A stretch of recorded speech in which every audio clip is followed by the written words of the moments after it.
Здравствуйте, мои дорогие! Сегодня я вам покажу рецепт джема из нектарин. Недавно в предыдущих видео я вам показала в одном рецепте, как я пользуюсь этим джемом. И очень многие написали мне в комментариях, что хотят увидеть этот рецепт. И сегодня я с вами поделюсь этим рецептом. Точно так же, как я его готовлю из нектарин, вы можете его сделать и с персиками, и с абрикосами. Джем получается очень ароматный, очень вкусный, с очень таким хорошим, насыщенным цветом. Ну что, мои дорогие, начнем готовить вкусный, быстрый джем из нектарин. Сегодня здесь у меня 2 килограмма нектарин. Нужно будет очистить кожицу и снять косточки. Это я все делаю вот этим ножиком, овощечисткой обыкновенной. Она снимает очень тоненький слой. Нектарины можете брать мягковатые, можете брать спелые, но крепкие. И нарезаю вот такими кусочками. В результате должно получиться у нас 1,5 килограмма уже очищенных фруктов. Фрукты переносим в кастрюльку. Желательно, конечно, с толстым дном. И засыпаю сахаром. На 1,5 килограмма фруктов нужно будет взять ровно килограмм сахара.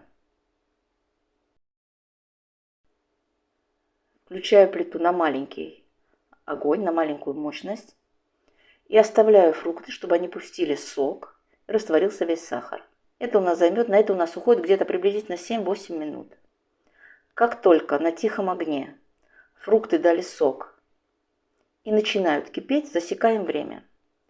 Приблизительно 25 минут, постоянно помешивая, чтобы, не дай бог, у нас ничего не пригорело. Нужно будет проварить. Как только прошло 25 минут, выключаем плиту. И смотрите, на этом этапе мы смотрим. Если у нас очень много сиропа получилось, если у нас были очень сочные ягоды, это все зависит от того, какие у вас фрукты, насколько сочные у вас фрукты. Не ягоды, а фрукты. Нужно будет половником отлить приблизительно 250-300 мл жидкости. И оставляете ее. Потом мы это все взобьем блендером. Если вы увидите, что у вас очень густой джем, добавьте. Если вы увидите, что у вас все нормально, оставьте этот сироп, не добавляйте. Если вы будете варить очень долго, чтобы вся эта жидкость улетучилась, то у вас просто-напросто джем потемнеет и будет не такой красивый. Сегодня у меня ягоды были не очень сочные, поэтому я ничего не собираю, никакую жидкость, никакой сироп я не убираю, я оставляю все как есть. После того, как пробили блендером, снова включаем плиту, опять-таки на маленьком огне, и варим еще приблизительно 7-8 минут. Постоянно помешиваем, потому что сейчас уже может у нас пригореть. Выключаем плиту. Все у нас готово. Джем готов. Вот такой консистенции он получился у меня. Видите? Не очень густой, но и не жидкий. Теперь я его оставляю. Теперь я добавляю, сюда сок половины лимона. Здесь лимон у нас не только служит консерватором, он именно даст пектину сработать, потому что в нектаринах очень мало пектина. Нету своего загустителя, и лимон помогает. Теперь смотрите, я оставляю джем на всю ночь, чтобы он очень хорошо остыл. Когда он очень хорошо остынет, тогда мы будем разливать его в баночки.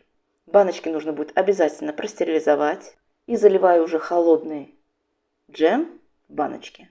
За ночь он загустел. Если вы слили сироп, вот именно на этом этапе вы смотрите. Если вас устраивает консистенция, то вы ничего не наливаете. Мне кажется, я сегодня все подробно вам объяснила. Закрываем крышечкой. И вот такой джем у нас получается. У меня из этого количества получилось 3 баночки по 450 грамм.